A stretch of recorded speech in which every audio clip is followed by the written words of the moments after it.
እየነገርኩ አትተመዝ ብላ እንመለሳለን። በማገባ ሊጠልቅ ተላል አንድ ደና ተጫዋች ሜዳ ውስጥ ልታየሙ ምን አይነት ምሽት ነው ጀው ምን አይነት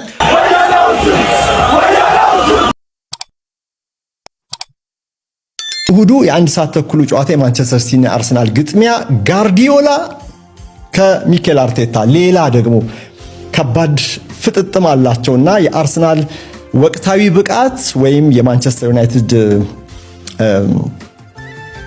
ብቸኛ ዋንጫ ተስፋው ሊሆን ይችላል ምናልባትም እና በዛ ምክንያት ሲቲ በሞቲቬሽን ይሄንን ጨዋታ ሊያሸንፍ ይችል ይሆን ወይስ የአርሰናል ወቅታዊ ብቃት መድፈኞቹን ጥሩ ውጤት ያመጡ ስላሉ ወይ በዛ ምክንያት የዋንጫው ባለቤት ይሆናሉ ወይ የሚል ጥያቄ ሊነሳ ይችላል። ከጨዋታው በፊት ኦፕታ እንደሚለው ከሆነ በ90 ደቂቃ ይሄ ጨዋታ የመጠናቀቅ እድሉን ከወሰድን የማሸነፍ እድል አለው ብሎ የገመተው ኦፕታ 51.9% ወይም 52% አርሰናልን ነው። በሁሉም ውድድሮች ላይ አርሰናል ባለፉት 6 ጨዋታዎች አልተሸነፈም። ማንቸስተር ሲቲ ግን 2 ጨዋታዎችን በፕሪሚየር ሊጉ አቻ ወጥቷል። ከቻምፒየንስ ሊግ ደግሞ በሪያል ማድሪድ በማይጠበቅ ውጤትና በተወሰደበት ፍጹም የበላይነትም ተሸንፎ ወጥቷል። ሲቲ 2 የፕሪሚየር ሊግ ጨዋታዎችን ነጥብ የመጣሉ ጉዳይ ደግሞ አርሰናል ሌላ አድቫንቴጅ እንዲወስድበት አስችሏል። አርሰናል አሁን በስነ ልቦና ረገድ ከማንቸስተር ሲቲ የተሻለ እድል የሚያገኝበት የፍጻሜ ጨዋታ ነው።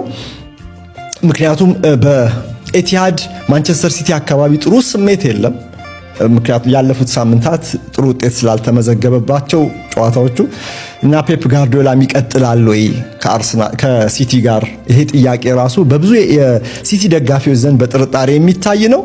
እንግዲህ አርሰናል 9 ነጥብ ልዩነት ከፍቷል በፕሪሚየር ሊጉ ሰንጠረዥ አናት ላይ።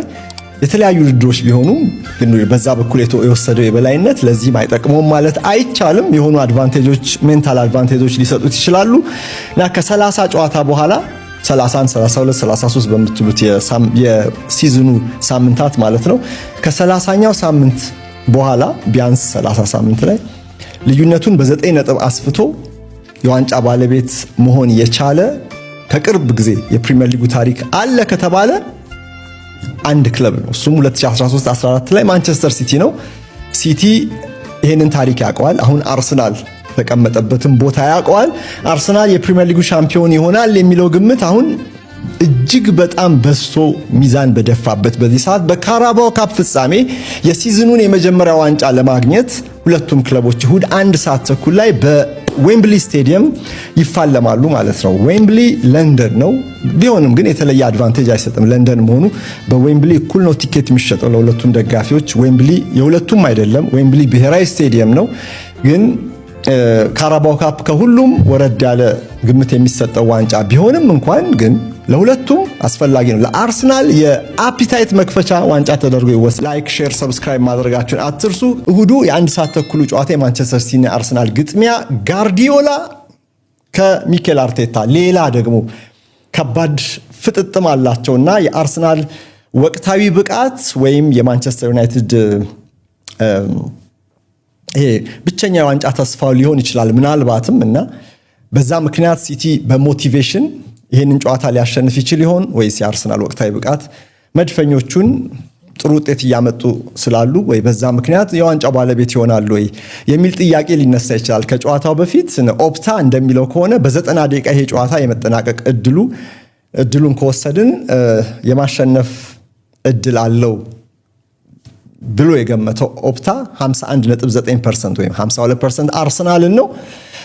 በሁሉም ውድድሮች ላይ አርሰናል ባለፉት 6 ጨዋታዎች አልተሸነፈም። ማንቸስተር ሲቲ ግን 2 ጨዋታዎችን በፕሪሚየር ሊጉ አቻ ወጥቷል። ከቻምፒየንስ ሊግ ደግሞ በሪያል ማድሪድ በማይጠበቅ ውጤትና በተወሰደበት ፍጹም የበላይነትም ተሸንፎ ወጥቷል። ሲቲ 2 የፕሪሚየር ሊግ ጨዋታዎችን ነጥብ የመጣሉ ጉዳይ ደግሞ አርሰናል ሌላ አድቫንቴጅ እንዲወስድበት አስችሏል። አርሰናል አሁን በስነ ልቦና ረገድ ከማንቸስተር ሲቲ የተሻለ እድል የሚያገኝበት የፍጻሜ ጨዋታ ነው። ዌምብሊ ፍጻሜ አርሰናል ከማንቸስተር ሲቲ ባለፉት ጥቂት ቀናት ለሁለቱ ቡድኖች ነገሮች በተለያየ አቅጣጫ ተቀይረዋል። ማንቸስተር ሲቲ ከአውሮፓ ቻምፒየንስ ሊግ በሪያል ማድሪድ በደርሶ መልስ ሽንፈት ተሰናበተ። ከፕሪሚየር ሊጉ አናትም በነጥቦች ተንሸራቶም ይገኛል። የፔፕና ማንቸስተር ሲቲ ግርማ ሞገስ ደብዘዝ ብሎ የአራቱ ዋንጫዎች ህልም ተደምድሞ ያልጠበቁት ደርሶባቸው ወደ ፍጻሜው ይመጣሉ ሲቲዘንስ። መድፈኞቹ ደግሞ ወደ ዌምብሌ በተረጋጋ ስሜት ይደርሳሉ፣ ያለ ፍርሃትም ይቀርባሉ ተብሎ ይታመናል። የአራቱ ዋንጫ ድላቸው አሁንም በመዳፋቸው እንዳለ አረጋግጠው በዌምብሌ ይታያሉ። የመጀመሪያውን ዋንጫ ማምጣት ቀጥሎ ለሚናፍቋቸው ትልልቅ ክብሮች አይን ገላጭ ድል መሆኑን አውቀው በዌምብሌ ይገኛሉ። የፕሪሚየር ሊግ መሪነታቸውን ሰፋ ባለ ነጥብ ተቆጣጥረዋል። በቻምፒየንስ ሊግ ሩብ ፍጻሜ እንደተጠበቁት ተገኝተዋል። እናም ፍጻሜው ከአራቱ ዋንጫዎች አንዱን የመረከብ ብቻ ሳይሆን እየጎለበተ የመጣውን በራስ መተማመናቸውን ለቀሪ ውድዶች ሁሉ ስለመከላከል ነው። በአንድ ወቅት ለአንድ ክለብ ለሲቲ መለያ በጋራ ተቀምጠው ብዙ ቀምረው አርሰናልን ዌምብሌ ላይ በዚህ ተመሳሳይ ፍጻሜ በብልጫ ያሸነፉት ጓርዲዮላና አርቴታ በተቃርኖ ይፋለማሉ። ሽንፈት ለፔፕ ጓርዲዮላ የሲቲ የኃያልነት ዘመን ልጓም እየመጣ እንደሆነ ምልክት ይሆናል። ለሚኬል አርቴታ ድል ከመጣ ደግሞ በመጨረሻ የታላላቅ ድሎች ጅማሩ ላይ መድረሱን ያበስራል። የዕለቱን አሸናፊ ብቻ ሳይሆን መጪውንም የሚናገረው የኢፌል ካራባኦ ካፕ ፍጻሜ ዌምብሌ፣ አርሰናል ከማንቸስተር ሲቲ እንደገና ወደ ዌምብሌ። የእግር ኳስ ድራማዎች ተተርከው አይጠናቀቁም። በአንድ ወቅት አስተማሪና ተማሪ፣ መምህርና ደቀ መዝሙር ነበሩ። የጋራ ህልም ነበራቸው። ማንቸስተር ሲቲን የማይቆም አሸናፊ ክለብ ማድረግም ችለዋል። ተማሪው ከመምህሩ ከ4 ዓመታት በኋላ ተለየ። ለብቻውም እንደገና ተማረ። እናም ተመልሶ ካለቃው ፊት ቆመ። ሚኬል አርቴታ ደግሞ ደጋግሞ ወደ ከፍታ ወደ ሻምፒዮንነት መንበር ለመንደርደር ሲጥር ጊዜ ገና ነው ብሎ ደጋግሞ ከኮረኮመው ፔፕ ጓርዲዮላ ፊት እንደገና ለሌላ ሙከራ ቆሟል። የአሁን አመጣጡ ግን መረር ያለ ይመስላል። የሚያረጋግጠው ደግሞ በእንዲህ አይነት ምሽቶች ይሆናል። ገናና አራቱ ሁለቱ ክለቦች ከነበሩባቸው ዋንጫዎች ቀላል ግምት የሚሰጠው ውድድር ፍጻሜ ሊሆን ይችላል። ለአርሰናልና ማንቸስተር ሲቲ ደጋፊዎች ግን በዓመታት ውስጥ የተቀጣጠለ እልህ፣ በቀል፣ የወደፊት ዕጣ ፈንታን የማሳመርና የማዳን መልእክቶች ሁሉ የሚኖሩት የብዙ የሚመጡ ነገሮች ፍንጭ የሆነ ፍጻሜ ነው። እሱ በማንቸስተር እኔ ደግሞ ለንደን እገኛለሁ። ሁለት የተለያዩ ክለቦችን እናሰለጥናለን። እኔ ለጓርዲዮላ ያለኝ ስሜት ተቀይሮ አያውቅም። አሁን የምንገናኝ ሰዎች እንኳ ባንሆን እሱ ለእኔ ያደረገውን ለእኔ መነሳሳት ባሪያነት የፈጸመውን ምንም ነገር ፍጻሜው ላይ አይቀይረውም። ፍጻሜው ላይ በፍርሃት አንገኝም። ይሄ ፍጻሜ ጨዋታ ለኛ ከወሳኝ አጋጣሚዎች መካከል አንዱ ነው። ለፍጻሜ ደርሰናል። ቀሪው ጥያቄ ዋንጫውን የማንሳት ወይም ያለ ማንሳት ጉዳይ ብቻ ነው። በመጋቢት ወር መጨረሻ ላይ በአራቱ ዋንጫዎች ፉክክር ውስጥ አሁንም የምንገኝ መሆናችን ስለ ቡድናችን ብዙ ይናገራል። ሁሌም እንደምለው ነገሮችን ደረጃ በደረጃ ማየት ፈልጋለሁ። ቀጣዩን ጨዋታ፣ ቀጣዩን ፍጻሜ። በእርግጥ ላለፉት 3 ዓመታት በጥሩ ሁኔታ ተፎካክረን ዋንጫ ግን አለማምጣታችን ጫና በተለየ ሁኔታ እኛ ላይ እንዲያርፍ ያደርጋል። ግን ደግሞ በሌላ በኩል ለምን አናደርገውም የሚል ቁጭት ፈጥሮ የበለጠም ሊያነሳሳን ይችላል። አሁንም ብዙ ያልፈጸምናቸውን ነገሮች ለመፈጸም እድል አለን። ሚኬል አርቴታ ከወሳኙ የፍጻሜ ጨዋታ በኋላ አስተያየቱን ሰጥቷል። አርሰናል ከማንቸስተር ሲቲ የካራባኦ ካፕ የፍጻሜ ጨዋታ የኔን ምልከታ ልንገራችሁ። በመጀመሪያ ደረጃ ይህ ዋንጫ ለማንቸስተር ሲቲ እጅግ በጣም አንገብጋቢ የሚባል ዋንጫ ነው። ይህን ማወቅ አለባችሁ። ለምን?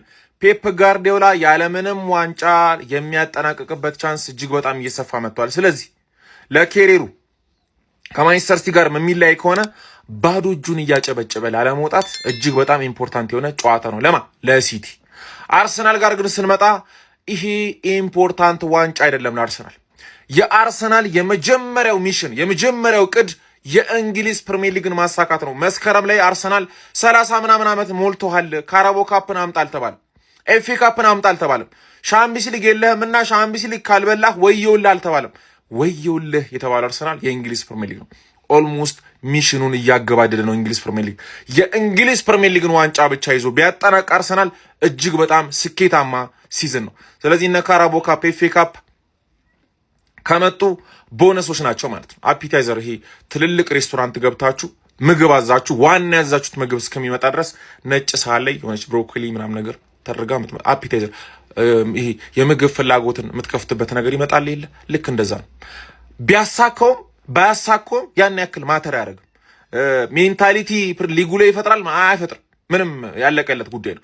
እዚህ አርሰናል አራቱንም ዋንጫ መብላት ግዴታ የለበትም። ፕሪሚየር ሊግ ከበላ that's the point አለቀ በቃ። ከዚህ ውጪ ቦነሶች ናቸው። ሻምፒዮንስ ሊግ ደግሞ ከመጣ ሰርፕራይዝ፣ ትልቅ ሰርፕራይዝ ማለት ነው፣ ትልቅ ስጦታ። ከዚህ ውጪ ግን ሚሽኑን ጨርሷል አርሰናል፣ ታርጌቱን መጥቷል። ይሄ ዋንጫ የሚያስፈልገው ለሲቲ ነው ኖት ለአርሰናል። አርሰናል ቢበላው አርሰናል እኮ ያን ያክል እዚህ ግባ የማይባል ዋንጫ ነው ይሉታል። ካጣው ደግሞ ወደ 40 ዓመት ልትጓዝ ነው 30 ምናምን ዓመት ሞላ ይህን ትልቅ ዋንጫ ካጣ ይባላል። ስለዚህ እኔ ማሰበው ይሄን ነው። ምክንያቱም በጣም ፐርፌክት ነው አርሰናል። ፍቅር ፐርፌክሽኑን እስከ ጥጋ ሳይቶናል። አርሰናልን የመሰለ እኮ የለም አመቱ ሙሉ ያልነው ቃል ዳላይ ብዬ ነው። ትልቁ ጉዳይ ፕሪሚየር ሊግ የአርሰናል ትልቁ 100% ፕሪሚየር ሊግ ነው ብዬ አምናለሁ። በእርግጥ አርሰናልን የሚያክል መካከል አንዱ የሚያደርግ ዋንጫ ለመኖሩ ያበነቃቃት ነው የሚሆነው። ብዙ ጊዜ ከሩብ ፍጻሜ የማያልፍበትን ሁኔታ ትልልቅ ቡድኖችን እንደ ሚዩኒክ አይነት ቡድኖችን ወደ ላይናፓችን እንግባ ማለት ኮፒ ሊንክ እያደረገ ቪዲዮ በደንብ አዳርስልኝ። በረኛ ኬፓ ደስ ስላመጣን እሱ ይጮት የካፕ ምናምን ነገር ማንዬ ዋንጫውን እንሰጠዋለን። እዚህ ድረስ ስላደረሰን ዋንጫውን እንሰጠዋለን። ዳቪድ ራያ ሲሪየስ መሆን አለብን። ማን ካፕ ምናምን ዳቪድ ራያ ምን ያርግ? ሲጀመር እኮ ተሰልፎም እኮ አይጮትም። ስለዛ ዳቪድ ራያ ገባችሁ አለ ኬፓን ብታስገባ ማርቴታ ቀራ አይለኝም ጥፋት እስካልሰራ ድረስ ዳቪድ ራያን ይዘን እንገባለን። ዲፌንሳችን ነው ቲምበር ተበልሷል ተብሏል። ለዚህ ጨዋታ ደግሞ ከትልቅ ቡድን ጋር ዊንገር አስፈሪ ዊንገር ካለው ቡድን ጋር ቲምበር ነው የሚያዋጣ። ገባለ ትንሽ እንኳን ትንሽ አታክ አድርጎ አብዛኛውን ሰዓት ግን ተጫዋቹን ኋላ ኪስ ውስጥ እቤት ይገባና ዋሌት፣ ቁልፍ፣ ስልክ፣ ዶኩ ጠብቅ። ቲምበር ራይት ባክ ላይ ገጭት ያለሽ ግሬት ዎል ኦፍ ቻይና ጋብሪኤል ሳሊባ ግዴታ ነው ሌፍት ባክ ላይ ስንመጣ አሁንም በዛ በኩል ደግሞ ሰሜኞ አለ። እሱም እንዲደረግ እዚህ ጋር ሂንካፔ ይሻላል ባይ ነኝ። ሂንካፔ ወደ አታክም ሲያደርግ አሪፍ ነው። በቃ እዚህ ጋር ቤን ዋይት፣ እዚህ ጋር ካላፊዮሪ፣ እዚህ ጋር ቲምበር፣ እዚህ ጋር ሂንካፔ ማለት መከላከሉ ላይ አሪፍ መሆን ስትፈልግ እነዛም እኮ አሪፍ ስላሉ ነው፣ ግን ማጥቃት ላይ ፎከስ እና ዲፌንስ ላይ ፎከስ ነው። ስለዚህ እነዚህ ሰዎች በደንብ አድርገው መከላከል ይችላሉ፣ ማጥቃትም ይችላሉ እንደ ካላፊዮሪና እንደ ቤን ዋይት ባይሆንም ስለዚህ እዚህ ጋር ሂንካፔ እናስገባለን። አንቺ ቀሽቴውን ሰውዬ ሚድፊልድ ላይ ዙቢሜንዲን 60 ደቂቃ ላይ ቀይሮ ስላስወጣው ተመችቶኛል። ለፓስ ሰከንድ አፍ መቀየር ያለብን ነገር ካለ ቀየረ ታስገባለህ። ሞር አታኪንግ ማለት ካስፈለገ ዙቢሜንዲና ራይስ ዙቢሜንዲ እኮ አመቱን ሙሉ እኮ ምርጥ ነበር፣ ምርጥ የሆነ ተጫዋች አሁን ሮድሪን ሰርክልስ ነው ራይስ እና ዙቢሜንዲ የሚያራምዱበት። ዙቢሜንዲና ራይስ እናስገባለን 10 ቁጥር ላይ ያው ቦታውን አርጎታል። በአሁን ሰዓት ሌፍት ዊንግ ኤዜን ሁሌ ነው የምለው አይደለ? የዋንጫ ጨዋታ ላይ አይደለም እንደዚህ ነገር ምን ሞክረው ገባለ። የዋንጫ ጨዋታ ላይ አይደለም ሌላ ነገር ላይ ሌላ አነስ ያለ ጌም ላይ እንሞክራለን። ነገሩ ይሄም ትልቅ ጌም አይደለም፣ በተለይ ለኛ ትልቅ ጌም አይደለም። ለጠላታችን ግን ትልቅ ጌም ስለሆነ የለመድሽበት እዚች ጋር ደቅት ያለሽ ኤዜ 10 ቁጥር ላይ ሌፍት ዊንግ ላይ ስንመጣ ትሮሳርድ ያለን ቤስት ኦፕሽን ትሮሳርድ ነው። ማርቲኔሊ መግባት ይችላል፣ ግን ሰከንድ አፍ ቢገባ ነው የምመርጠው። ትሮሳርድን እዚች ጋር እናስገባለን ከዛላ በግራ በኩል ቡካዮ ሳካ አለ። ያው ሰከንድ አፍ አስፈላጊ ሆነ ማዱዌኬ ይገባል። ቡካዮ ሳካን እዚህ ጋር በግራ በኩል እናስገባለን መሀል ላይ ነው ከሌሎቻችሁ ጋር የምንለየው። ሁላችሁም ቪክተር ዮከሬዝን ልትፈልጉ ትችላላችሁ እዚች ጋር ምክንያቱም ስፔስ ያለው ጨዋታ ስለሆነ ምናምን ብላችሁ ግን ይሄን ስፔስ ቢኖረውም ቪክተር ዮከሬዝ እዚህ ጨዋታ ላይ ምን ሊፈጥርልን ይችላል እርግጠኛ አይደለም። እርግጠኛ የሆነው አንድ ሰው ግን ቢግ ጌም ፕሌየር ካይ ሃቨርትስ አለችልል ካይ ሃቨርትስ 9 ቁጥር ላይ እናስገባለን። በዚህ ላይን አፕ ነው መግባት የምፈልገው። አርቴታ ታኮራኛለህ በእናትህ በቃ ጽድት ያለ ይሄን ላይን አፕ አስገባ። ማን ሲቲን ጥጓን ነው ምናዝዛት ነው የምልህ። ካሞን ዩጋነርስ አርሰናል ከማንቸስተር ሲቲ በዌምብሌይ ስቴዲየም በእንግሊዝ በውድድር ዘመኑ የመጀመሪያውን ዋንጫ ለማሸነፍ ይሻማሉ።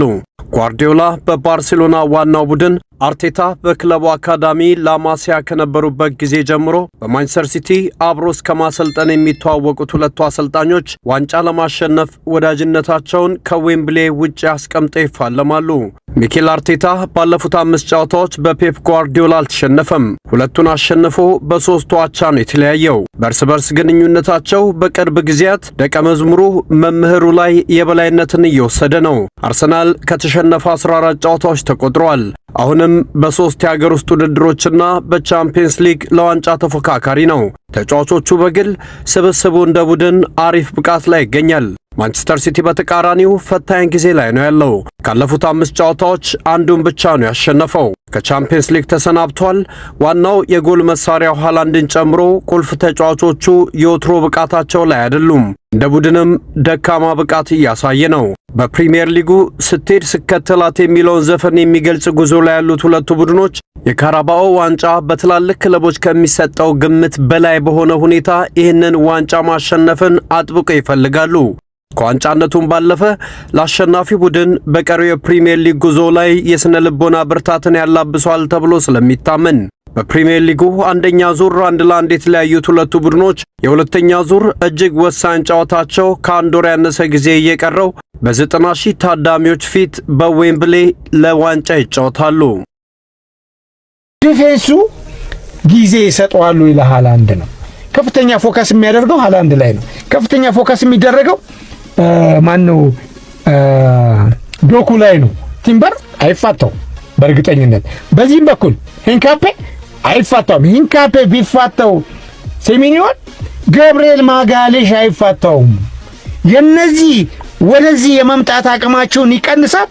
ሚዱ ደግሞ እነ ራይስ እነ ዙሜንዲ እነ ማነው ኢዜ እንምጣ መስመር ተጫዋቾች ቶሳርድም ወደ ውስጥ ይገባል። ቡካዮ ሳካም ወደ ውስጥ ይገባል። ወደ ውስጥ ሲገቡ 5 ሆነው ነው የሚያጠቡት። በ5 ሲጠብ የሲቲ ሚድፊልደሮች የመዋጥ ባህሪ ስለሚኖር ይሄንን ልፊያው በበዛ ቁጥር ስታሚና ያለው ቡድን ከፍ ሲል ስታሚና ያጣው ቡድን እየወረደ ይመጣል። ከዚህ አንፃር የሃላንድ ጎል የማስቆጠር አቅሙ ሊቀንስ ይችላል ነው የኔ ሐሳብ። አርሰናል እድሉን ካገኘ አርማው ላይ ያለው መድፍ ራሱ አውርዶ ቢተኩስ ደስ ይለዋል። እንግዲህ አርሰናል ላይ ለምን ወርጅብኞች በዙ የሚለው ነገር እኔ በጣም ያስገርመኛል። ለምን ካል 22 ዓመታት ያህል ተቆጥሯል። እንግዲህ የእንግሊዝ ፕሪሚየር ሊግን ዋንጫ ካሸነፈ አርሰናል ከሁለት አስርት ዓመታት በኋላ ለዋንጫ እጅግ በጣም የተቃረበበት ዓመት ተብሎ በዚህኛው ዓመት ይነሳል በልዩነት። ባለፉት 3 ዓመታት በእርግጥ እጅግ ለዋንጫ ተቃርቦ በተለይ ደግሞ በ2022-23 ውብ እግር ኳስን አስመልክቶ ዋንጫውን አጥቷል። ባለፉት 2 አስርት ዓመታት በአርሰን ቬንገርም ዘመን በሚኬል አርቴታም ጥሩ እግር ኳስን ሲጫወት በውድድር ዓመቱ መጨረሻ የጸባይ ዋንጫ ወይ ደግሞ ጥሩ እግር ኳስን የተጫወተ ተብሎ ሽልማት አልተበረከተለትም። ምንድነው የተባለው? አርሰናል ጥሩ እግር ኳስን ይጫወታል፣ ነገር ግን ለዋንጫ የሚደፍር ሜንታሊቲ የሌለው ቡድን ተብሎ በሁሉም ዘንድ ተወቅሷል። የዘንድሮ የአርሰናል የፕሪሚየር ሊግ ጉዞ እኮ አይደለም በነ ፖል ስኮልስ ደረጃ እግር ኳስን በጣም ተጫውተው ያለፉ እግር ኳስን ከኛ በተሻለ መልኩ ሊረዱ የሚችሉ ሰዎች ናቸው። ግን በዚህ ልክ የአርሰናል መንገድ ለምን እንዳልተረዱት አልገባኝም። ለምሳሌ አርሰናል በአውሮፓ ሻምፒዮንስ ሊግ የመጣበትን ጉዞ እንመልከት። ዘንድሮ 8 ቡድኖችን ሲያሸንፍ ጠንካራው የላሊጋ ቡድን አትሌቲኮ ማድሪድን ያውም ሪያል ማድሪድን 4-0 ያሸነፈ ቡድን፣ የሴሪያው መሪ ኢንተር ሚላንን ከዛ አስቀድሞ ደግሞ የቡንደስሊጋው መሪ ባየር ሙኒክን ሲያሸንፍ በነፃነት በጣም የተረጋጋ ኳስን የሚጫወት አርሰናል ተመልክተናል። በኤፍኤ ካፕ እና ካራባው በአስደናቂ መልኩ በኤፍኤ ካፕ 5ኛ ዙር ላይ ተገኝተዋል። በካራባው ደግሞ የፍጻሜ ተፋላሚ ናቸው። በፕሪሚየር ሊግ ያለው አርሰናል ግን ከዚህ የተለየ። በፕሪሚየር ሊግ ያለው አርሰናል በየትኛውም መንገድ በየትኛውም የጨዋታ አቀራረብ ጨዋታዎችን አሸንፎ ብቻ ይህንን እርግማን ሰብሮ ዋንጫውን የማሸነፍ ብቻ ትልቅ ተልዕኮ ያለው ቡድን ነው። ለምን ካል አሰልጣኝ ሚኬል አርቴታ 6ኛ ዓመታቸው ነው በሰሜን ለንደን። እነዚህ ተጫዋቾች በዚህ ቡድን ውስጥ ብዙ ስቃይ ብዙ ውጣ ውረዶችን አልፈዋል። ለምሳሌ የፈረሙትም አዲስ ተጫዋቾች ይህንን ቡድን አጠናክረው ዋንጫ እንዲበላ ነው የተፈለገው አርሰናል ዘንድሮ።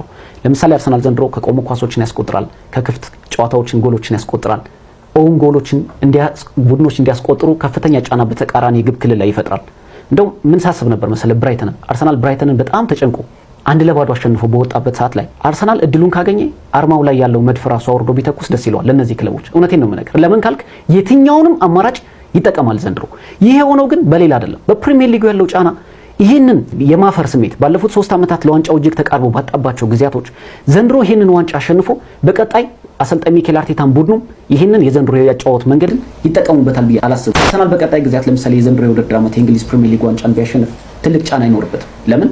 እግር ኳስንም ተጫውቶ ቡድኖችንም ዶሚኔት አድርጎ ማሸነፍ እንደሚችል ስለሚረዳውና በስነ ልቦና ረገድ ዋንጫ ካላሸነፈ ቡድን ይልቅ ዋንጫ ያሸነፈ ቡድን በሜንታሊቲ ስትሮንግ ስለሆነ ባለፉት ዓመታት ግን በአርሰናል ቤት ይህንን አላየም። በ2007-8 ሆነ የአርሰን ቬንገር አስደናቂ ቡድን ኤድዋርዶ ዳ ሲልቫ የሚባል አስደናቂ አጥቂ ነበራቸው። በወቅቱ ለዋንጫ እጅግ በተቃረቡበት ጊዜ ወሳኙ አጥቂያቸው በጉዳት ያጡታል።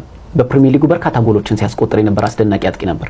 በውድድር ዓመቱ መጨረሻ አርሰናል ዋንጫ ሲያጣ ብዙዎች ቦትለርስ ነው ያላቸው ወይ ደግሞ ተሸናፊዎች ለዋንጫ የሚያፍሩ ጥሩ እግር ኳስን ይጫወታሉ፣ ነገር ግን ደግሞ ለዋንጫ የማይደፍሩ ቡድኖች ተብሎ በተደጋጋሚ ጊዜ አርሰናል ተወቅሷል። የዘንድሮ አርሰናል ከዚህ በጣም ፍጹም የተለየ ነው። በዘንድሮ የውድድር ዓመት በየትኛውም መንገድ ዋንጫዎችን ማሸነፍ የሚፈልግ በተለይ ደግሞ በልዩነት ፕሪሚየር ሊጉን ማሸነፍ የሚፈልግ ቡድን ነው።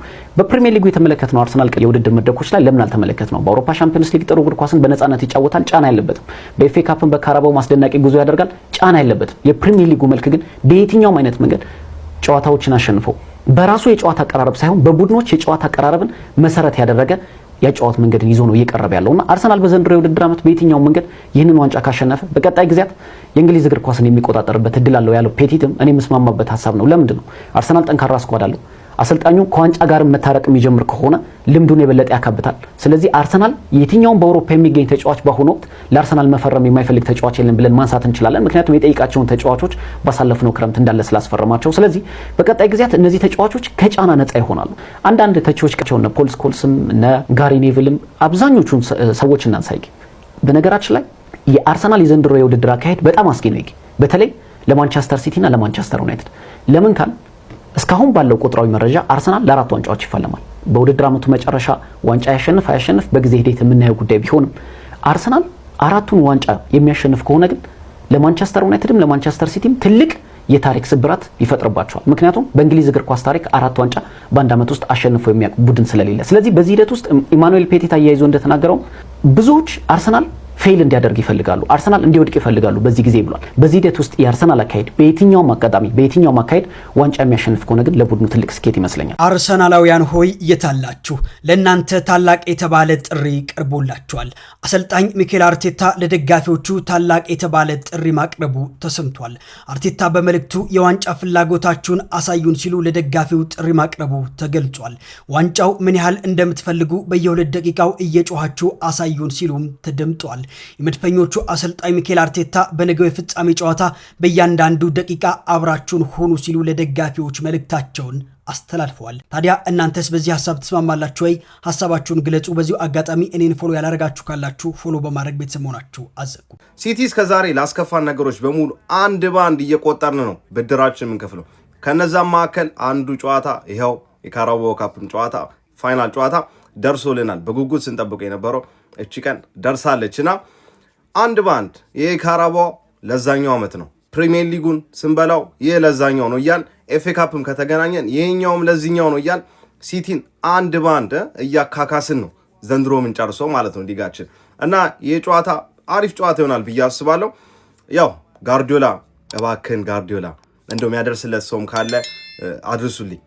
አጥቃን ጋርዲዮላ እንደው እባክህን አጥቃን በቃ አጥቅተህ ተጫወትኛ አጥቃን። ለማንኛውም እንዴትም ሆኖ ቢገባ ጋርዲዮላ አርቴታ መላ ያጣለትም ለሱና የጨዋታ ቁልፍ ጨዋታ ነው። ስፔሻሊ አርቴታ ሲጠይቅ ከሰማችሁ ምን አለ? ይሄን ጨዋታ ለማነሳሳት ምን ታረጋለህ ምናምን ቡድኑ ተጫዋቾችን ለማነሳሳት ምን ታረጋለህ ምናምን ብለው ሲጠይቁት አረ ይሄ ጨዋታ ላይ እኔ ያን ያለም ለማነሳሳት ይከብደኛል ብዬም አላስብም ብሏል። ምክንያቱም ሲቲ ነዋ በቃ ምክንያቱም እነዚህ ተጫዋቾች ላይ አእምሯቸው ውስጥ ያለው ሲቲ ሁሉም መበቀል ይፈልጋልና በቃ ሁሉም ከሲቲ በላይ መሆን ስለሚፈልግ ሜንታሊ በጣም ስትሮንግ ሆኖ የሚገቡት በጣም በቃ ስቴብል ተረጋግተው ሆኖ የሚገቡት ሞንስተር ሆኖ የሚገቡትና በጣም ምርጥ ነው። ስፔሻሊ ደግሞ ይህ ቡድን ፋይናል ሲጫወት እስካሁን አላየ ነው። ሲተጋ ነው ያየ ነው። ፋይናል ላይ ደግሞ ያለውን ሜንታሊቲ ብለን በዚህ ጨዋታ መመልከት እንጀምራለን ማለት ነው እና በጣም ይሄ ቁልፍ ጨዋታ ነው። ቲሙንም ለመገምገም ምናምን ይረዳናል ብዬ አስባለሁ እና በዚህ ጨዋታ እኔ የምጠብቀው ከፊት ለፊታችን አሰላለፍ ይሄን አሰላለፍ የምጠብቀው ማዱዌኬ ይገባል ብዬ አስባለሁ። በዚህ በኩል ሳካ ትኖራለች። ሃቨርትስን ይዘን እንገባለን ብዬ ማስበው ከ60 ከ70 በኋላ ዮክሬሽ እናስገባለን ብዬ አስባለሁ። ኢዜ ይኖራል ብዬ አስባለሁ። ኢዜም ይኖራል። ከሱ ጀርባ ያው ዙቢና ራይስ ይኖራሉ ብዬ አስባለሁ እና ይህ ላይናፕ ይዘን ጨዋታውን እንጀምራለን ብዬ አስባለሁ እና ጨዋታውን 1-0 ወይም 2-0 እናሸንፋለን ብዬ አስባለሁ። አክቹሊ 2-0 እናሸንፋለን ብዬ አስባለሁ። እናንተስ እስኪ ግምታችሁ ንገሩኝ። ምን ትጠብቃላችሁ ከዚህ ጨዋታ? እስኪ ኮሜንት ላይ ሀሳባችሁ ንገሩኝ። እንወያይ። ይመቻችሁ። ይህን ቪዲዮ በደንብ ሼር ኮፒንግ ማድረግ እንዳይረሳ። እንዲሁም ፎሎ ያደረጋችሁ ሰዎች ፎሎ እያደረጋችሁ 100 ሺህ ልንገባ እኮ ነው። ይመቻችሁ። ወያለው ከ33 ዓመት በኋላ ካራባኦ ካፕን ልትበላ ነው? እንደ ቀልድ እግር ነው የምትበላው። ትቀልዳለህ እንዴ? የ33 ዓመት ጾምህን እንዲህ በቀላሉ ማታፈርስ እንዴ? የቋጠርለት አለ እግር ነው የምትበላው። ይሄንንማ የመጨረሻ ቋጠሮ ነው። ምክንያቱም ኦልሬዲ ፕሪሚየር ሊጉን እየተጠጋን ያለው ቻምፒየንስ ሊግ ከተገናኘን ፋይናል ላይ ነው የምንገናኘው። እነ ባየር ሙኒክም አሉ። እቺን ግን አስተፋሃለሁ። ፈለው እንዳትለቅ ነገር ፈለው እንዳትለቅ። ባለን ነገር ሁሉ መቋጠር አለብን። ትርፌ መተጋገዝ አለብን።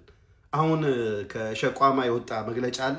እሱንም ፖስትዋለሁ። ከአቋማ ጋር ተባብረን እንሰራለን ነገር እና እንዲህ በቀላሉማ ከ33 ዓመት አራ ይደብራል። ጆክ ብትሆንም ለእናንተ ትርጉም አላት። መለፍለፍ ትጀምራላችሁ እቺ መብላት ስትጀምሩ። ትንሽ ፕሪሚየር ሊጉ መሸሻ እስክናገኝ ፕሪሚየር ሊጉን ከበላ መሸሻ እስክናገኝ እስከዛ እንኳን መቆየት ሆናለች እቺ። እቺንማ እናስተፋለን አባት። እቺንማ ተተፋታል። እግር ነው የምትበለው። 34ኛ ዓመት ይሆናል የሚቀጥለው ዓመት ኢዮቤል እዩ 30ኛ 5 ዓመት እስክታበከብር ድረስ አበላት የሚችን ጆግ እንኳን ትተፋታለህ። ናችሁ ሰላም ናችሁ ወይ? ይህ ማለት ነው የሌሊት ጀማዎች ተመችታችሁኛል። የምሬን ነው የምላችሁ። እንደው ታታሪነታችሁ ደስ ሲል ኮፒ ሊንክ ስታደርጉ ሼር ስታደርጉ ክብር ይገባችኋል። ለማንኛውም ጀማው አሰልጣኝ አርቴታ ከካራቦ ካፕ ፋይናል ጨዋታ በፊት ሀሳብ አስተያየቱን ከጋዜጠኞች ለቀረቡለት ጥያቄ ሰጥቷል። ምን እንዳለ ላካፍላችሁ ነው በዚህ ሌሊት የመጣሁት። ያው እናንተ ደግሞ ትብብራችሁ አይለኝ ኮፒ ሊንክ ሼር በማድረግ ለጀማው ታዳርሳላችሁ ማለት ነው። አርቴታ አስቀድሞ የቀረበለት ጥያቄ ተጫዋቾቻችን የጤንነት ሁኔታን ይመለከታል። እንዴት ነው ቲምበርና ኦዲጋርድ ለሁሉ ጨዋታ ይደርሳሉ ወይ ተብሎ ተጠይቆ ነበር። እሱ እንዳለው ከሆነ እንግዲህ ሁለቱንም ውጤት ማወቅ የምንችለው ነገ ቀሪ ልምምድ አለ። ልምምዱን ካየን በኋላ እንግዲህ የምናሳውቃችሁ ይሆናል የሚል ምላሽ ሰጥቷል። በነገራችን ላይ ጀማው ጁሊያን ቲምበር ማለት ነው ዛሬ ከቡድኑ ጋር ልምምድ ሲሰራ ታይቷል። ይሄ እጅግ በጣም አስደሳች መረጃ ነው ጀማው። ከዛ በተጨማሪ ደግሞ ማን ነው በቋሚነት የሚሰለፈው ኬፓ ወይስ ራያ የሚል ጥያቄ ቀርቦለት ነበረ። አትጨነቁ ብዙም እኔ ማን እንደሚሰለፍ ወስኛለሁ። ውሳኔን ደግሞ አሁን ሳይሆን አሰላለፉ ሲወጣ ይዛኔ ታዩታላችሁ ብሎ ጓራቸው ላጣው። ሌላው አርቴታ በስተመጨረሻ ያስተላልፈው መልእክት ጀምአው ለደጋፊዎች ይመለከታል። ፊታችን እሁድ በምናደርገው ጨዋታ ላይ በእያንዳንዱ እንቅስቃሴያችን ከቡድኑ ጎን መሆናችሁን በድጋፍ ማሳየት ይኖርባችኋል። እስከ መጨረሻው ድረስ ታዲያ መሳነፍ የሚባል ነገር ማየት አልፈልግም ሲል ገልጿል። ጀምአው ትክክለኛ ጥሪ ነው ጀምአው። እኛም ደግሞ የአርሰናል ደጋፊዎች ሰብሰብ ብለን ኳሱን ቫምዳስ ኢንተርቴንመንት ላይ ነው የምናየው። መገናኛ ለም ሆቴል ፊት ለፊት በሚገኘው ከ2000 በላይ ሰው በሚይዘው በግዙፉ ማለት ነው ቫምዳስ ኢንተርቴንመንት ልዩ ኢቨንት አዘጋጅቼላችኋለሁ። እሁድ ከ11 ሰዓት ጀምሮ እዛው ቫምዳስ ተገናኝተን የምንቀውጠው ይሆናል ማለት ነው። ጀምአው እጅግ ልዩ ልዩ ነገሮች ነው የተዘጋጁት። እሁድ ቫምዳስ እንገናኝ። ይመቻሉ። ነገ ማይክል አርቴታ ዊኒንግ ሜንታሊቲ ከነ ልጆቹ ምን ያሳየናል? የጋርዲዮላ ዊኒንግ ሜንታሊቲ ከተጫዋቾቹ ጋር ምን ያሳየናል? ይሄ ግልጽ እኮ ነው። ወቅታዊ ፐርፎርማንስ ምንም ማድረግ ይችላል። ላይክ ምሳሌ ልስጥ። ማንቸስተር ዩናይትድ ከአርሰናል ጋር ሲገናኙ በደረጃም በዊኒንግ ሜንታሊቲም በተጫዋች ጥራትም አይገናኙም ማለት በአንድም በሁለትም ምክንያት በዚህ ገብቶ በዚህም ብንል ማንቸስተር ዩናይትድ ዊን አድርጎ ወጥቷል። ግን አለቀ። የነገው ጨዋታ እንዲህ አይነት ተአምር ይጠይቃል። ቲክቶክ እንዲህ ሽክ ብዬ ከመጣው ስለማን እንደማወራ ግልጽ ነው። እሁድ የዋንጫ ድግስ አለብን። በአርቴታ ስር ሁለተኛው የዋንጫ ጨዋታችን ነው። ሲቲ ደግሞ በዛ ሳይድ የቆሰለ እንስሳው ነው የሚመጣው። አንደኛ በጣም መነጋገሪያ እየሆነ ያለው በረኛችን ማን ነው እየተባለ ነው። ኬፓ ነው ወይስ ራያ? አሁን ብዙ ሰው እያለ ያለው ለኬፓ ቢያንስ ሎያሊቲ ብናሳየው እየተባለ ነው። ማለትም እሱ ነው እስካሁን የተጫወተው። ወፎች አሉ እየተጣሉ ነው። ከረበሿችሁ በእነሱ ስም ይቅርታ ጠይቃለሁ። እኔ ሎያሊቲ ያለው ለዚህ ባጅ ነው። ለዚህ ጨዋታ እኔ ሬያን ነው የማሳልፈው። ሲጀመር ኬፓን ከዚህ በፊት ያለውን ሪከርድ ካያችሁ ዌምብሌይ ላይ ጥሩ ሪከርድ የለውም። እሱ ብቻ ሳይሆን ሬያ ዘንድሮ በዓለም ላይ ፎርም ላይ ካሉ በረኞች አንዱ ሬያ ነው። የሆኑ ሾቶችን ማስቆመው ብቻ ሳይሆን ከኋላ ደግሞ ቢውልድ የምናደርጋቸው ነገሮች አሉ። እኔ ኬፓን ሳየው እግሩ ላይ ራሱ ኮምፎርተብል አይመስልም። አርቴታ ደግሞ እንደዛ መጫወት ይወዳል። አንዳንድ አይታችሁ ከሆነ ልባችንን ዝቅ የሚያደርጉ ጨዋታዎች አሉ አይደል? አረ ሬያ እየተረጋጋ ቀስ እያልክ ምናምን በቃ ከኋላ ቢውል እናደርጋለን። እዛ ሞመንቶች ላይ እኔ ኬፓን ትረስ አላደረገውም። ከኋላ አራቱ ቲምበር ፊት ከሆነ ቲምበር፣ ካልሆነ ደግሞ ቤን ዋይት ቢገባ ደስ ይለኛል። በዛኛው ሳይድ ሂንካፔ ቢጀምርም ወይ ካለፊዮሪ አይ ዶንት ማይንድ፣ ግን ቲምበር የሚጀምር ከሆነ በዛ ሳይድ ካለፊዮሪ ቢሆን ደስ ይለኛል። በዚህ በኩል ግን ቤን ዋይት የሚጀምር ከሆነ በዛ ሳይድ ሂንካፔን ብናደርገው ኖርማል ነው፣ ባላንስ ይሆናል። ገባችሁ? ሚድፊልድ ላይ ባለፈው ሻምፒዮንስ ሊግ ላይ ይዘን የገባ ነው። ስለ ኤዜ ምን ስላችሁ እንደነበረ ትዝ ይላችኋል አይደለ? ኤዜን አሁን ወደኛ ሪትም ውስጥ እስኪገባ ድረስ ነው። ከዛ በኋላ ኤዜ በቃ የሞመንት ፕሌየር ነው። ኤዜ የሚያደርጋቸውን ነገሮች አሰልጣኞች ኮች ማድረግ አይችሉም። ኤዜ እንዲህ አርግ ምናምን ብለው አይደል ይሄን ሰሞኑን እያስደመመን ያለውን ነገር የሚያደርገው። ኤዜ ከራሱ ነው የሚያደርገው። ልጁ ብሬን አለው፣ ልጁ ስኪል አለው። ገብቷል። ይሄን ኮች አታደርገው። በቃ ፍሪደም ትሰጠዋለህ። ከዛ ውጭ ደግሞ ኦፍ ደ ቦል ያለ ኳስ የሚያደርገውን ነገር አጀስት ታደርግለታለህ። አሁን አርቴታ ራሱ ቃለ መጠይቅ ላይ ሲሰጠው የነበረውን ነገር አይታቸዋል። አሁን ነገሮችን እያሻሻለ እንደሆነ ነግሯል። ገብቷል። ከዚህ በፊት በቃ ፕሬስ ማድረግ ሁሉ አቅቶት ነበር። ኤዜ በቃ አልተናበበም። ምን ማድረግ የኛ ፕላን ምን እንደሆነ አያውቅም ነበር። አሁን በቃ ተላምዷል። ያለ ኳስ ራሱ እያደረጋቸው ያሉት እንቅስቃሴዎችን አይተዋል። ኳሶቹ ፎርዋርድ ነው ፓስ የሚያደርገው። በዛ ላይ ደግሞ ቁልፍ የሆኑ ቦታዎች ላይ ሲያገኝ መሾት ይችላል። በቃ የሚገራርሙ ስኪሎች አሉት ልጁ። እንደዚህ የኖካውት የዋንጫ ጨዋታዎች ላይ በቃ እንደ ኤዜ አይነት ነው ብዙ ጊዜ ክለቦችን ዋንጫ የሚያስገኙት። እኔ እንደውም ይህን ጨዋታ አሸንፈን ከወጣን ማን ኦፍ ደ ማች ኤዜ ነው የሚሆነው ብዬ እየገመትኩ ነው። አጥቂ መስመር ላይ ሳካ አለ፣ ዮኬሬስ በዚህ በኩል እኔ እንጃ። ቲክታክ ሌፍት ሳይዳችን እኮ በቃ እንደዚህ እንደተጎዳች ምንድን ነው ወፍ እኔ አሁን ወፍ ስላለኝ ስለ ወፍ ልንገራችሁ እንደተጎዳች በቃ እንዲህ በአንድ ላባዋ እንደምበር እንትነን እኮ እኛ በቃ እንደ አርሰናል። ትሮሳርድ ይጀምር እንላለን። ትሮሳርድ ከጀመረ ከ45 ደቂቃ በኋላ ማርቲኔሊ ቶሎ ይግባ ትላለህ። በንጋታው ደግሞ በቃ ይህን ጨዋታ ማርቲኔሊ ጀምር ትላለህ። ማርቲኔሊ እንደጀመረ ደግሞ በቃ አይቻለሁ በቂ ነው። አሁን ደግሞ ትሮሳርድን አምጣው። ምንም አጥጋቢ ነገር የለም በሁለቱ ዙሪያ። ሶ እንደምንም ብለን ይህን ሲዝን እንጨርስና ሁለቱንም እንሸጣቸዋለን። ከዛ በኋላ አንድ አሪፍ ሌፍት ዊንግ ከዛ ደግሞ የእሱን ባካፕ ይዘን እንመጣለን። ለማንኛውም ለውዱ ለምኑም ትሮሳርድን ብናስገባው ደስ ይለኛል። ምክንያቱም ማርቲኔሊን ቀይረት አስገባውና ፔስ ይኖረዋል፣ አታክ ማድረግ ይችላል። ከረፍት መልስ ምናልባት የምንፈልገው ከሆነ ማለት። ቪክተር ዮኬሬስ በጣም ተሻሽሏል። የዮኬሬስ ጨዋታ እየተሻሻለ ያለው ለምን እንደሆነ ታውቃላችሁ? ዮኬሬስ አሁን እንደዚህ አይነት አጥቂ ጀመሩ። አሁን እንደዚህ አይነት አጥቂ ቲክታክ 10 ቁጥር ይፈልጋል አይደል? አብሮት ክሬት የሚያደርግለት ልክ እነ ዲብሮይና እና ሃላንድ ለምንድን ነው ዘንድሮ እየተቸገረ ያለው? ሃላንድ እየተቸገረ ያለው ዘንድሮ ከኋላው የሚጀምሩ ልጆች ምንም ቋሚ አይደሉም። ገብተዋል። ፎደንን ያስጀምረው ነበረ። ፎደንን ለረጅም ሰዓት ደግሞ ድሮፕ አድርገውና ቸርኪን ያስገባዋል። ቸርኪ ደግሞ ሳያሰኘው ሲቀር ቸርኪን ያስወጣውና ሌላ ልጅ ያስገባል። እንደዛ እያደረገ ጋርዲዮላ ኢንኮንሲስታንት አድርጎታል። በገብተዋል። ምርጥ 11 ቋሚ አይደለም። ሶ ሃላንድ ደግሞ የሚናበበው ልጅ ይፈልጋል። ገብተዋል። ድሮ እኮ ድብሮይና ገና ኳስ ሲይዝ ሃላንድ የት መሄድ እንዳለበት ፕላስ ደግሞ ድብሮይና ኳሱን የት እንደሚጥለው ሁሉ ያውቃል። ገብተዋል። ስለዚህ አይቸግርም። ልክ እንደዛ ዮኬሬስ ኦዴጋርድ ይመጣል፣ ሳካ ይመጣል 10 ቁጥር ላይ አንዳንዴ ወይ ደግሞ ኤዜ ይመጣል። ልጁ በቃ የማንን ጨዋታ ይሸምድድ። ገብቷል። አሁን ከኤዜ ጋር ግን አሪፍ ነገር ነው እያሳዩ ያሉት። እየተላመዱ ነው። ብዙ ጨዋታዎችን አብሮ እየጀመሩ ነው። አሁን እነሱ ልጆች ኪፕ ማድረግ እፈልጋለሁ እዛ ፖዚሽን ላይ። ሳካ ስቲል ታውቃለህ፣ ስቲል ከአንተ ብዙ ነገር እፈልጋለሁ። ሳካ ብዙ ነገሮችን ኦቨርቲንክ አታርግ። አሁን ላይ በቃ ታገሱኝ። ቲክታክ ጓደኛሞች ነና እንበሏቸው እነሱ። ሳካ የስ ኦቨርቲንክ አታርግ። እንደ ድሮ አሁን አንተ ሂሮ የሆነ ፉትቦል አይደለም የምትጫወተው እኛ ቤት። ለሳካ ስጠው እንደሚሆን ያደርገዋል እንል ነበረ። አሁን ላይ ኤዜ አለ፣ ዙቢ አለ፣ በዚህ በኩል ዮኬሬስ አለ፣ ራይስ ነው። በቃ ብዙ እንደዚህ ጨዋታ ሊቀይሩ የሚችሉ ልጆች አሉ። ስለዚህ አንተ አሁን ምንም ኦቨርቲንግ ሳታረግ ሲምፕል ነገሮች አርግ። መሾት ያለበትን ኳስ ድሪብል በቃ የሆነ ኦቨርተች አርገ በዛ አታርገው። ሳካ ሞክር። ፓስ ማድረግ ያለብን ኳስ በቃ ኦቨር ነገሮችን አታርግ ቶሎ። በቃ እንደዚህ አይነት ጨዋታዎች እንድትጫወት ነው ፈልገው ሳካ። ስለ ካፕቴኑ ደግሞ ላውራ ቲክታክ። እኔ ለስታር ተጫዋቾች ካፕቴን ሲሰጥ አልወድም። በጣም ነው የሚያናደኝ። ኢቨን ማድሪድ ቤት ምንባፔን ካፕቴን አድርጎ ሳየው፣ ሃላንድ ሲቲ ቤት ካፕቴን ሆኖ ሳየው፣ ሳካኛ ቤት ካፕቴን ሆኖ ሳየው፣ እንደዚህ መሰጠት የለበትም። ራይስ እዛ ጋር ቆሟል። በቃ ታውቀዋለህ። ኢቨን ከደጋፊ ጋር ያለው ሪያክሽን ራሱ ራይስ የሆነ በቃ የሊደርነት ስሜት አለው ልጁ። በቃ ታውቀዋለህ እኮ አይታ። ሳካውን ኖ ያ ስታር ፕሌየር ነህ። አሁን ትንሽ ፎርም ወርዷል። ለዛ ራሱ አይደለም ስለ ፎርማ አይደለም ካፕቴኑ አይገባህም እያልኩ ያሉት በቃ ሊደርነት ራሱ ካራክተር ይጠይቃል። እና ኢቨን ጋብሪኤል ሊደር ነዋ። እኔ ጋብሪኤል ሁሉ እንዲሆን ፈርስት ካፕቴናችን አልፈልግም። በቃ ለራይስ ስጠው። ልጁ ያስታውቃል። በቃ የሆነ እንደዚህ አይነት ካራክተር ያለው ልጅ ነው። እና በቃ ኦቨር ደግሞ ሌላ ፕሬዠር አናስገባበት ይሄ ልጅ ላይ። አሁን ቀጣይ ዓመት ይሄ ካፕቴን እንትኑን ፊክስ ማድረግ አለብን።